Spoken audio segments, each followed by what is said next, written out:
Shalom jemaat yang dikasih Tuhan, bersyukur kita pagi ini masih dapat memuji Tuhan, bersekutu dalam doa, dan mendengarkan renungan untuk dasar dalam kita menapaki hari-hari kita.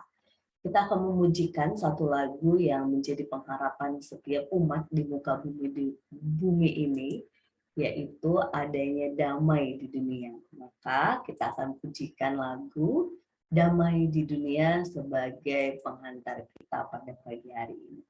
Kita pujikan.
Mari kita bersatu di dalam doa. Sungguh ya Bapa, damai di dunia menjadi pengharapan seluruh umat di muka bumi ini. Seperti pengingat kepada kami, anak-anak-Mu yang senantiasa Tuhan berikan damai sejahtera, maka kami yakin kedamaian itu menjadi milik kami, anak-anak-Mu yang berjuang di tengah-tengah dunia ini. Tuhan, kiranya saat ini Tuhan meneguhkan kami melalui firman Tuhan yang akan dibawakan oleh majelis kami, Mbak Astri. Biarlah Tuhan yang mengurapi dengan Roh Kudus agar kami dapat mendengarkan, mengerti, dan melakukannya dalam kehidupan kami sehari-hari, sehingga sungguh-sungguh setiap kami Tuhan dapat menjadi pembawa damai, pelaku firman, dimanapun kami berada, dan kami menyatakan kasih Tuhan. Berbicaralah ya Tuhan, kami anak-anak-Mu telah siap. Di dalam nama Tuhan Yesus kami berdoa dan mengucap syukur. Amin. Monggo Mbak Astri. Ya, terima kasih Mbak Aban. Selamat pagi Ibu-ibu semua. Kita akan bersama-sama mendengarkan renungan yang akan menguatkan persekutuan doa di Sabtu pagi ini. Karena tadi Mbak Aban sudah berdoa, tapi Saya lebih sreg kalau saya berdoa lagi. Jadi mari kita kembali tunduk di dalam doa. Allah Bapa, kami kembali menghadap kehadiran-Mu Tuhan. Kami sungguh bersyukur untuk persekutuan doa pagi ini. Kami akan mendengarkan firman-Mu. Berkati kami Tuhan, agar apa yang saat ini kami akan terima bersama-sama dapat menjadi bekal buat kami dalam menjalankan kehidupan kami. Setidaknya sepanjang hari ini mungkin kami bisa benar-benar menghidupi apa yang akan kami terima pada pagi hari ini. Berkati juga hamba-Mu ini Tuhan, agar setiap perkataan yang keluar dari dirinya bukan karena kesombongannya, bukan karena merasa mampu, bukan karena kekuatannya sendiri, tetapi Tuhan sendiri yang memakai hamba-Mu ini untuk memberitakan kebenaran firman Tuhan. Terima kasih Allah Bapa. Hanya di dalam nama-Mu Juru Selamat kami yang hidup kami sudah berdoa. Haleluya. Amin. Baik Ibu-Ibu, kita akan sama-sama mendengarkan renungan. Sebelumnya mari kita baca firman dari kitab Matius pasal 7. Kitab Matius pasal 7 ayat yang ke-7 hingga ayatnya yang ke-11. Matius 7 ayat 7 sampai ayatnya yang ke-11. Akan saya bacakan. Perikop ini diberi judul hal pengabulan doa. Mintalah maka akan diberikan kepadamu, carilah maka kamu akan mendapat, ketoklah maka pintu akan dibukakan bagimu. Karena setiap orang yang meminta menerima, dan setiap orang yang mencari mendapat, dan setiap orang yang mengetok baginya pintu dibukakan. Adakah seorang daripadamu yang memberi batu kepada anaknya jika ia meminta roti, atau memberi ular jika ia meminta ikan? Jadi jika kamu yang jahat tahu memberi pemberian yang baik kepada anak-anakmu, apalagi Bapamu yang di sorga, Ia akan memberikan yang baik kepada mereka yang meminta kepadanya. Demikian firman Tuhan. Berbahagia kita yang mendengar, memelihara, juga menjalankan di dalam kehidupan kita. Ya, hal pengabulan doa. Sebenarnya kenapa saya mengangkat tema hal pengabulan doa? Karena bicara soal pengabulan doa, bicara soal perikop ini, saya yakin kita sudah sering sekali mendengar gitu ya. Kemudian kita juga sering sekali diingatkan gitu melalui banyak hal tentang hal pengabulan doa ini. Tapi saya sendiri sebagai orang yang sudah berkali-kali mendengarkan soal firman Tuhan tentang pengabulan doa ini, ternyata juga masih selalu tertampar-tampar gitu ya kalau belajar atau kembali diingatkan oleh orang lain gitu. Ternyata hal ini mudah dibaca, tetapi menurut saya sulit sekali untuk dikerjakan di dalam kehidupan kita gitu. Saya ingin kilas balik sebentar waktu saya dulu masih SMP. Saya punya seorang teman gitu ya, kami masih SMP gitu.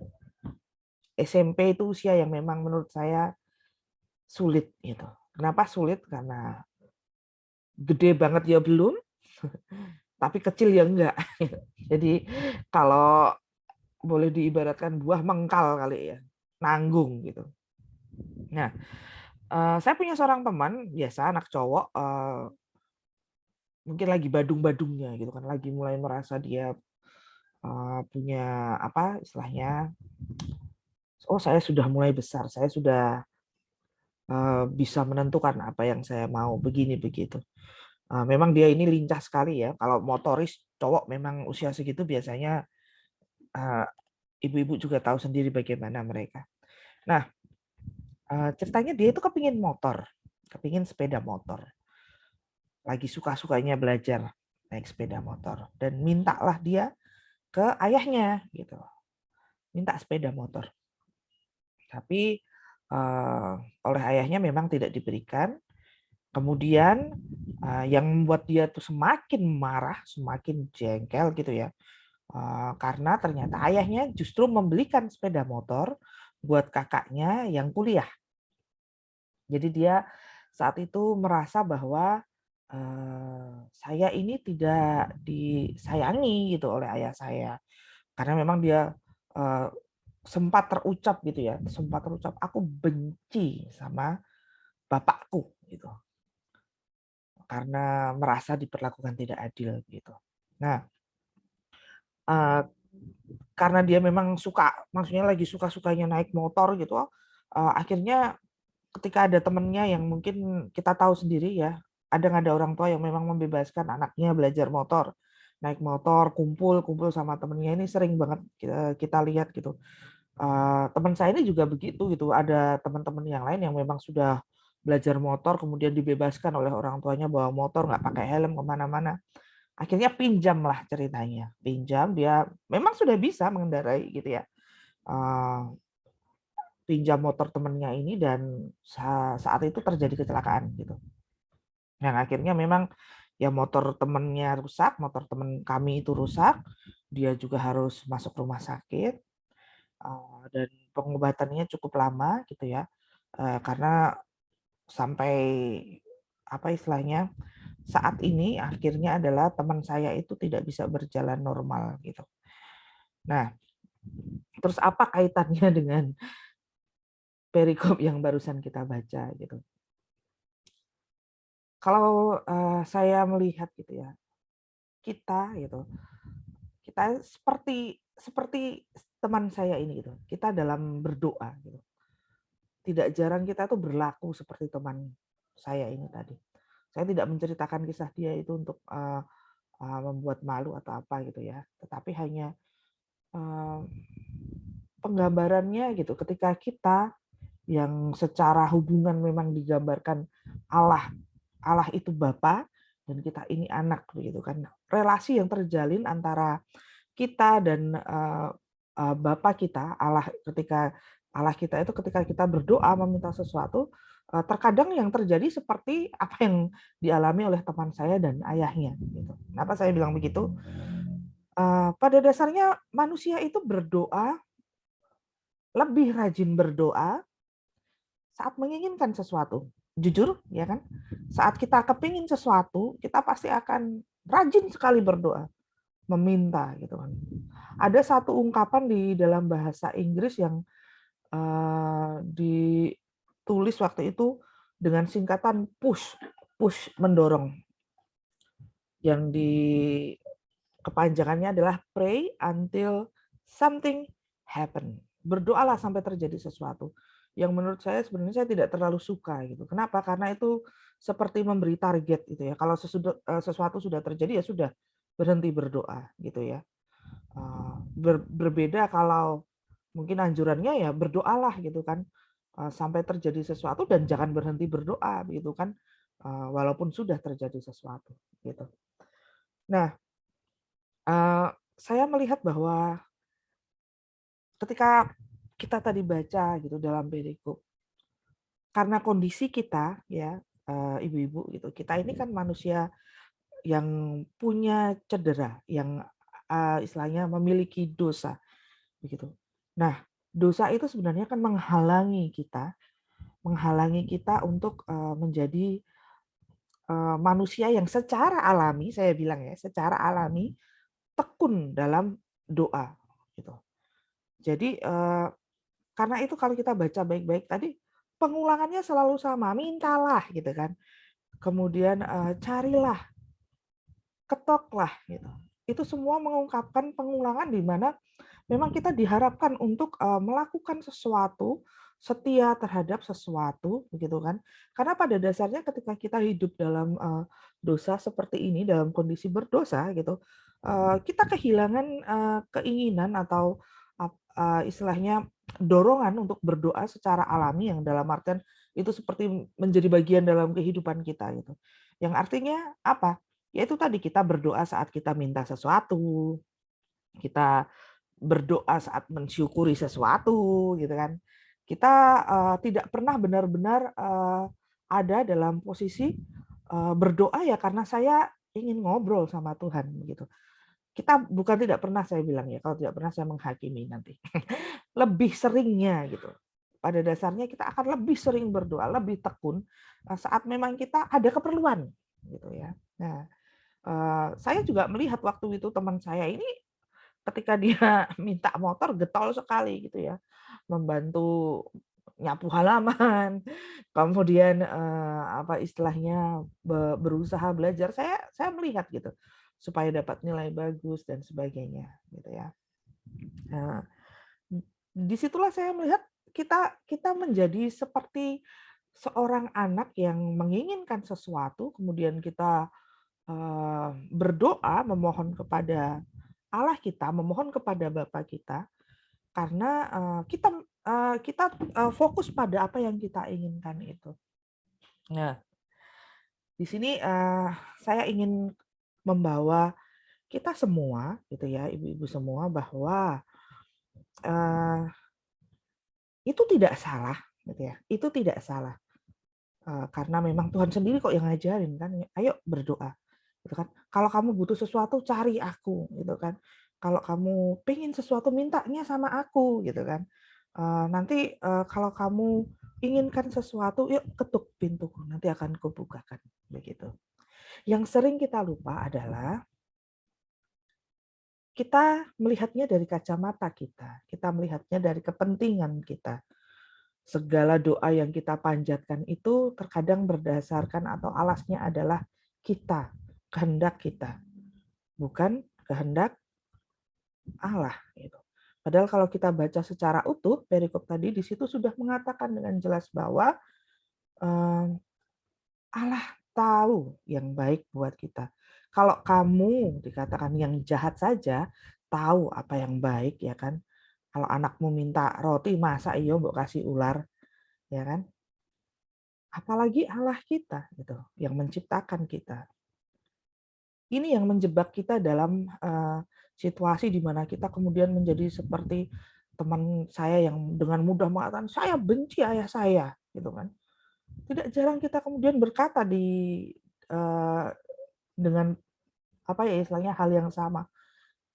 Tuhan kok gini banget sih gitu, ya kan?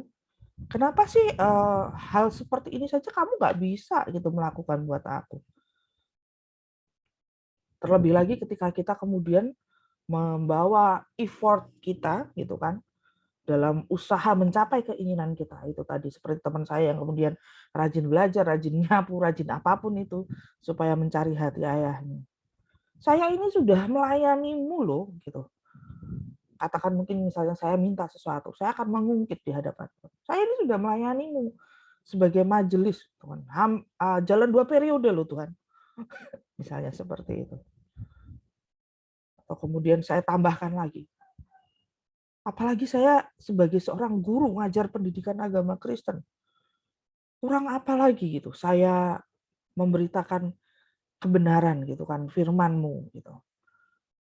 Kenapa kok saya minta hal sekecil ini saja tidak bisa? Itu yang kemudian membuat kita ketika kita lebih kuat dikuasai oleh keinginan kita, kita kemudian menjadi tumpul, ya kan? Karena kita melihatnya dari kacamata kita. Kita merasa bahwa keinginan kita itu yang baik, gitu. Padahal Allah lebih tahu, ya kan? Dan jatuhnya kita jadi sok tahu, kan gitu. Sok tahu bahwa saya lebih tahu apa yang saya inginkan. Ini yang baik buat saya. Padahal ketika Tuhan melihat bukan yang itu. Gitu. Satu hal yang ingin saya tekankan pagi ini buat kita semua adalah bahwa Tuhan itu nggak pernah ingkar janji. Ketika dia bilang, mintalah, carilah, ketoklah, itu bukan sekedar PHP kalau anak muda sekarang bilang. Ya, itu benar-benar nyata. Cuma kita harus lihat secara utuh juga. Mintalah, carilah, ketoklah. Tanya pada diri kita sendiri, apakah saya ini memang meminta yang baik untuk saya, gitu kan? Apa saya sudah mencari sesuatu yang memang saya butuhkan, bukan sekedar yang saya inginkan, gitu kan? Kemudian ini juga penting, evaluasi diri kita, gitu kan? Saya pun selalu mengevaluasi diri, gitu kan? Karena seperti yang saya katakan di depan tadi, kalau sudah bicara soal hal pengabulan doa ini, meski didengar berapa kali pun rasanya masih tertampar-tampar, gitu kan? Ketika bicara soal mengetok pintu, kamu mengetok pintu kayaknya cuma waktu kamu butuh sesuatu ya, gitu. Oh ya juga ya itu. Jarang kamu mengetok pintu kemudian hanya untuk sekedar mampir. Tuhan, aku cuma mau bilang terima kasih loh, gitu. Hari ini tidak begitu menyenangkan mungkin, tapi terima kasih. Hal yang mungkin jarang kita lakukan. Nah, ibu-ibu semuanya, salah satu kunci doa dikabulkan adalah permohonan atau doa kita itu adalah doa untuk sesuatu yang baik. Tapi ingat, baiknya bukan di mata kita, ya. Baik di mata Tuhan. Baik di mata Tuhan, gitu ya. Karena apa yang baik di mata kita belum tentu menjadi baik di mata Tuhan. Karena itu hari ini saya ingin menguatkan ibu-ibu semua dan diri saya juga. Saya ingin mengajak kita melakukan sesuatu yang tidak lazim, tapi saya harap kita mulai bisa melakukannya. Kenapa saya bilang tidak lazim? Pada umumnya kita bersyukur untuk doa-doa kita yang dikabulkan, ya. Kalau kita memohon sesuatu kemudian itu dikabulkan, rasanya kita langsung puji Tuhan, gitu kan. Kita dengan semangat menceritakannya kepada orang-orang di sekitar kita. Tapi hari ini saya ingin mengajak kita melakukan sesuatu yang terbalik. Yuk, mari kita coba mensyukuri, gitu ya, bersyukur atas doa-doa kita yang tidak terkabul. Bukan karena kita menjadi sok baik, tidak, tetapi mensyukuri doa-doa kita yang tidak terkabul karena kita tahu bahwa di balik tidak terkabulnya doa-doa kita ada yang lebih baik yang sedang Tuhan siapkan. Jadi kalau saat ini ada doa-doa kita yang tidak terkabul, saya tahu tidak mudah, gitu ya. Tetapi mari kita mencoba mensyukurinya.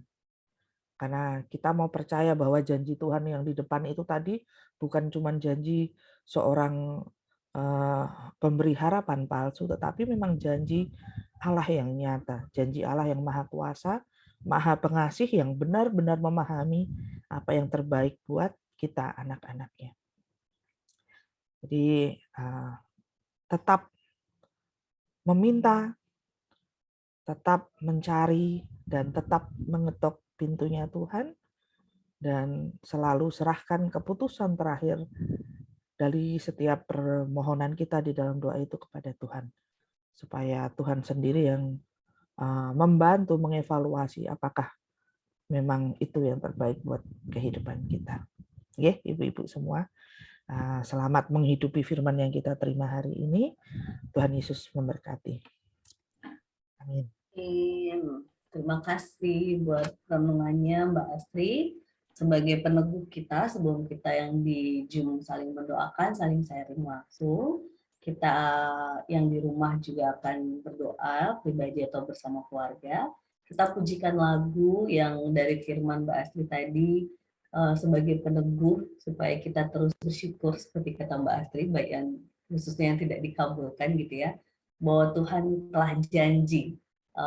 Meskipun tidak dikabulkan, Tuhan telah janji untuk terus menyertai, untuk terus memberikan yang terbaik, untuk terus juga menolong, sehingga walaupun tampaknya tidak dikabulkan, ingatlah Tuhan telah janji sesuatu untuk kita. Kita akan pujikan bersama-sama.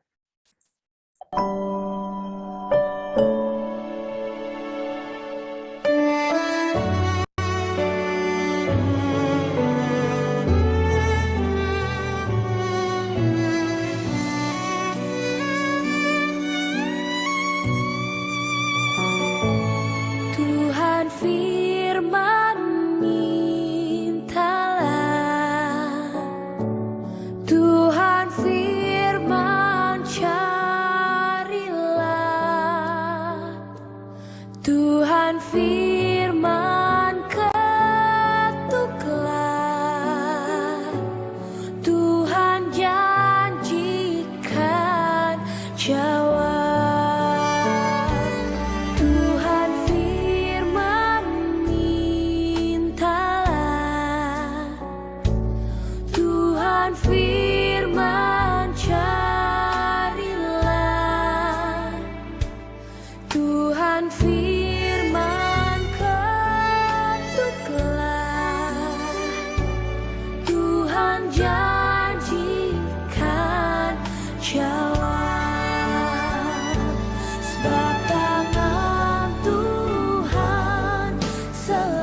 memberi yang jahat pada anak yang minta.